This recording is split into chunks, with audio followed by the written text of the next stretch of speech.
दो दिलों की नन्ही दास्तां सीजन 2 भाग 36।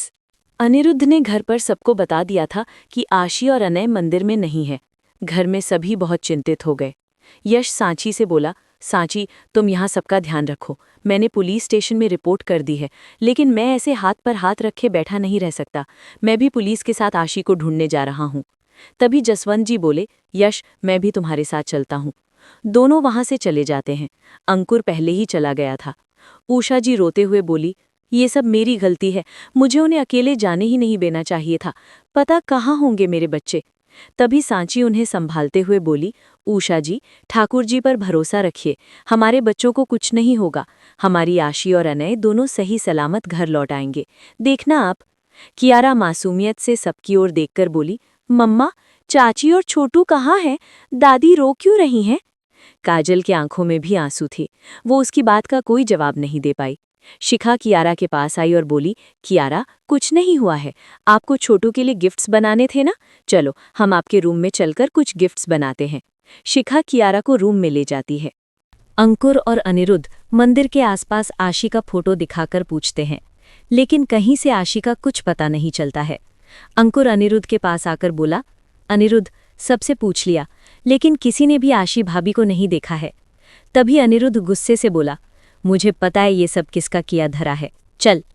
इतना कहकर वो अपनी गाड़ी में बैठकर वहां से गाड़ी बढ़ा देता है। यूवी अपने कमरे में था। बियर की बोतलें जमीन पर पड़ी थी। कमरे में मध्यम रोशनी थी। पूरा कमरा बिखरा था।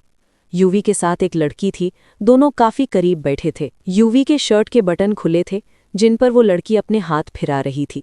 वो लड़की दिखने में ही प्ले गर्ल टाइप की थी। यूवी ने उसके हाथ को पकड़कर कहा, मुझे इतना मजा चाहिए कि मेरे दिमाग की सारी टेंशन, सारी थकान दूर हो जाए। वो लड़की मुस्कुराते हुए उसके चेहरे पर उंगली फिराते हुए बोली, ऑफ कोर्स, आखिर मेरा काम यही तो है। वो धीरे धीरे यूवी के करीब बढ़ने लगती है कि तभी अचानक से जोर से दरवाजा खुलता है और अनिरुद्ध अंदर आता है। उसके चेहरे पर गुस्सा साफ नजर आ रहा था। अनिरुद्ध को देखकर यूवी गुस्से से उठते हुए बोला, तू यहाँ क्या कर रहा है? अनिरुद्ध उसकी ओर बढ़कर उसके मुंह पर एक जोर का मुक्का मारता है, जिससे वो नीचे जा गिरता है। अनिरुद्ध उसे उठाते हुए उसका कॉलर पकड़कर गुस्से से बोली, कहाँ है मेरी आशी? कहाँ छुपाया है तूने उसे? बता। इतना कहकर वो फिर उसे एक मुक्का मारता है। वो जाकर टेबल से टकरा जाता है। वो उसे उठाते हुए बोला, बता कहाँ है मेरी बीवी और मेरा बच्चा? तभी यूवी ने असमझ सा बोला, तुम्हारी बीवी बच्चे कहाँ हैं?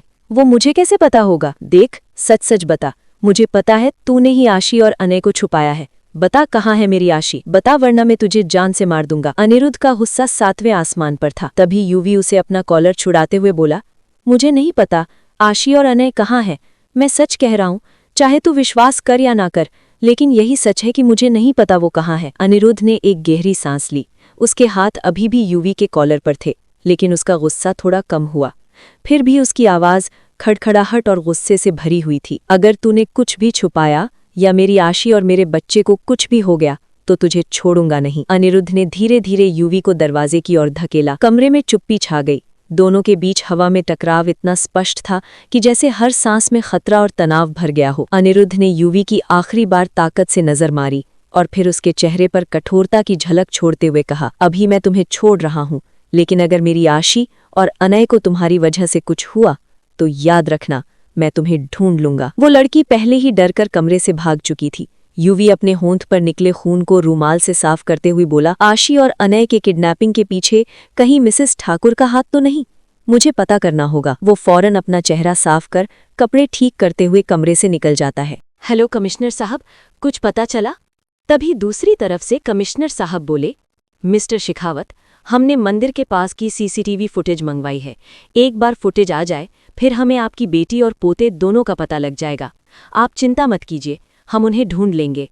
तभी यश बोले, जल्दी कमिश्नर साहब, जब तक मेरे बच्चे सही सलामत मिल नहीं जाते खोज जारी रखिए, जल्दी पता लगाइए प्लीज। इतना कहकर वो जसवंत जी से बोले, रायचंद साहब, गाड़ी इशिका सिंह ठाकुर के घर की ओर मोड़िए। हो न हो ये घटिया चालें वहीं चल सकती हैं। जी। जसवंत जी इतना कहकर उस तरफ गाड़ मोड़ देते हैं। शाम के करीब 7 बजे यश की कार एक भव्य बंगले के सामने आकर रुकी। सिंह ठाकुर हाउस, ऊंचे गेट, संगमरमर के खंभे और चारों ओर फैला हुआ लॉन। बाहर सिक्योरिटी गार्ड्स तैनात थे, लेकिन यश के रौबदार कदमों के आगे उनकी हिम्मत नहीं हुई कुछ कहने की। यश ने भारी कदमों से मेन डोर की ओर बढ़ते हुए गार्ड से कहा, मैडम को बुलाओ, कहो यश शिखावत मिलने आए हैं। गार्ड ने फ़ोन मिलाया। थोड़ी देर सुनने के बाद चेहरे पर झिझक लेकर बोला, सर, मैडम घर पर नहीं है। यश ने भौंवें चढ़ाईं। आवाज़ में शक की धार थी। नहीं है या मिलना नहीं चाहती? गार्ड ने नज़रें चुराते हुए दोहराया, सर, मैडम सुबह से बाहर गई हैं, अभी तक लौटी नहीं। यश कुछ सोचते हुए बोला, इसका मतलब मेरा शक सही था। आशी और अने के लापता होने के पीछे इशिका का ही हाथ है। उसकी आंखें गुस्से से भर गईं। वो मुट्ठी बंद करते हुए आंखों में गुस्सा लिए बोला, इशिका, ये तुमने ठीक नहीं किया। तुमने फिर से वही गलती दोहराई है। पिछली बार तो तुम जेल से छूट गई, लेकिन इस बार तू नहीं बच पाएगी। मेरी बेटी और पोते पर नजरें डालकर बहुत बड़ी गलती कर दी तूने। अब तुझे पता चलेगा कि जब एक बाप मैदान पर उतरता है तो कैसा सैलाब आता है। उसकी आंखें सिर्फ गुस्सा था। कमरे में हल्की रोशनी थी। बड़े बड़े मॉनिटर पर कैमरे की फुटेज लूप में चल रही थी। कमिश्नर साहब, यश और जसवंत जी एक स्क्रीन के सामने खड़े थे। एक टेक्नीशियन बोला, सर, ये मंदिर के पास वाले कैमरे की फुटेज है। प्ले बटन दबाया गया। स्क्रीन पर आशी दिखाई दी, मंदिर के गेट से बाहर निकलते हुए, गोद में अनय, चेहरे पर हल्की थकान लेकिन आंखों में शांति। अचानक दो काले कपड़े पहने आदमी पीछे से आते हैं। एक आदमी बिजली की तेजी से आशी के पीछे जाकर उसका मुंह दबा देता है। दूसरा आदमी झपट कर अनय को उसकी गोद से छीन लेता है। आशी छूटने की कोशिश करती है, पैर मारती है, लेकिन तीसरा आदमी पास खड़ी एक काली एसयूवी का दरवाज़ा खोल देता है। कमरे में सन्नाटा छा गया। यश के मुट्ठियां कस गईं। कमीनों को मैं छोड़ूंगा नहीं। उसकी आवाज़ में बाप का गुस्सा साफ था। अंकुर फौरन बोला, सर, नंबर प्लेट जूम कराइए। ऑपरेटर ने फुटेज रोकी, लेकिन नंबर प्लेट धुंधली थी। अनिरुद्ध की आंखें स्क्रीन पर जमी रहीं। उसकी नज़र एसयूवी के पिछले हिस्से पर पड़ी। एक छोटा सा स्क्रैच, पीछे की तरफ लटकता लाल धागा और बम्पर पर एक आधा टूटा स्टिकर। अनिरुद्ध धीरे लेकिन पक्के स्वर में बोला, ये तो वही गाड़ी है। मंदिर से थोड़ी दूर जंगल वाले रास्ते में पार्क करके रखी थी, तब लगा कोई पूजा करने आया होगा। लेकिन अंकुर चौंकते हुए बोला, तो फिर वो यहीं आसपास होंगे। कमिश्नर ने तुरंत रेडियो पर आदेश दिया, सभी यूनिट्स, मंदिर से लगते जंगल रोड और उसके आसपास के इलाकों में चेकिंग बढ़ाओ। काली एसयूवी, स्क्रैच और लाल धागा रियर विंडो पर। वो किडनैपर्स बचकर निकल न पाएं। अनिरुद्ध ने बिना समय गंवाए अंकुर की ओर देखा। अंकुर, हमें भी जंगल रोड चलना चाहिए। यश और जसवंत जी भी उनके पीछे गए। दोनों गाड़ियां अलग अलग दिशाओं में दौड़ पड़ी। रात की खामोशी में सिर्फ इंजन की गरज और पीछा करने की आग थी। रस्सियों में बंधी आशी जमीन पर बैठी थी, सांसें अनियंत्रित, आंखों में आंसू, लेकिन चेहरे पर हिम्मत का नकाब। कमरे के बाहर से अचानक ऊंची हील्स की टक-टक आवाज सुनाई दी। गुंडों ने सीधा होकर दरवाजे की ओर देखा। दरवाज़ा धीमे धीमे खुला और अंधेरे में से सुनहरी बॉर्डर वाली काली साड़ी पहने एक महिला अंदर आई। गले में हीरे का हार, हाथ में चमकता क्लच और चेहरे पर वो ठंडी अहंकारी मुस्कान। इशिका सिंह ठाकुर। आशी की सांसें जैसे रुक गईं। आप? उसके होठों से निकला, आवाज़ में हैरानी और गुस्सा दोनों। इशिका ने कमरे का मुआयना किया, फिर धीरे धीरे आशी के सामने आई। झुककर उसके चेहरे के करीब आई और तिरस्कार भरी नज़र से देखते हुए बोली, ओ मेरी प्यारी आशी, कैसी हो? उम्मीद है ज़्यादा प्रॉब्लम नहीं हुई। आशी ने बंधी हाथों को जोर से हिलाते हुए कहा, आप पागल हो गई हो? मेरा बच्चा कहाँ है? अनय को कहाँ रखा है आपने? इशिका की मुस्कान और चौड़ी हो गई। बच्चा? ओह, वो तो अभी बहुत अच्छे हाथों में है।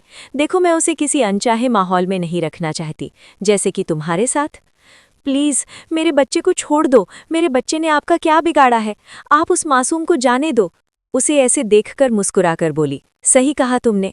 तुम्हारे बच्चे ने मेरा कुछ नहीं बिगाड़ा, लेकिन तुम्हारी माँ, तुम्हारी एंजल मम्मा और तुम्हारे डैडी ने मेरा बहुत कुछ बिगाड़ा है। उनकी वजह से मुझे 6 महीने जेल में गुजारना पड़ा, दर दर भटकना पड़ा, और एक बार फिर से मेरी पूरी दुनिया के सामने बेइज्जती हुई तुम्हारे पति की वजह से। अब इन सब का हिसाब तो देना पड़ेगा ना? आशी ने तेज आवाज में कहा, आपको पता भी है आप क्या कर रही हैं? ये क्राइम है। मिस्टर रायचंद आपको छोड़ने वाला नहीं है। इशिका की आंखों में हल्की चमक आई, मानो उसे चुनौती पसंद आई हो। अनिरुद्ध वो धीरे से हंसी।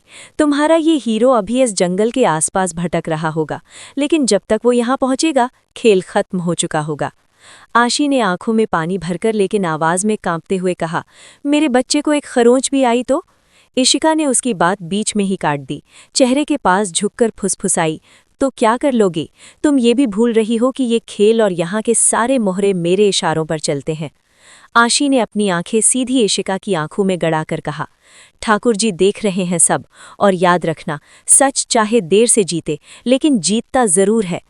इशिका के चेहरे पर एक पल को सख्ती आई, लेकिन उसने जल्दी से मुस्कान लौटा ली और कहा, बहुत फिल्मी डायलॉग मारती हो तुम, बिल्कुल अपनी एंजल मम्मा की तरह। चलो देखते हैं तुम्हारे ठाकुर जी तुम्हें और तुम्हारे बच्चे को कैसे बचाते हैं। इतना कहकर इशिका ने अपने गुंडों को इशारा किया और वो दरवाज़ा बंद करके बाहर निकल गई। कमरे में फिर से अंधेरा और खतरे की गंध भर गई।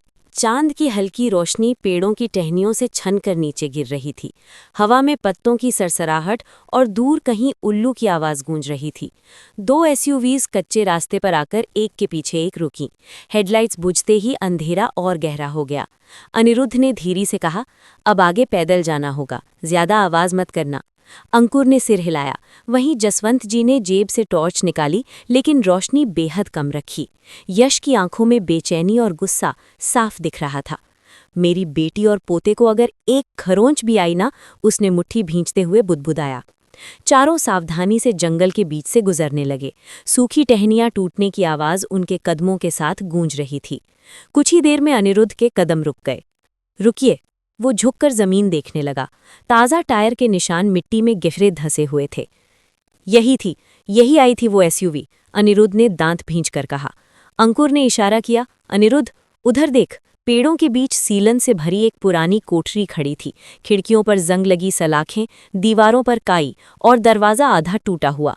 चारों धीरे धीरे आगे बढ़े। जसवंत जी ने टॉर्च की रोशनी दरवाजे पर डाली, उसके पीछे से हल्की पीली रोशनी।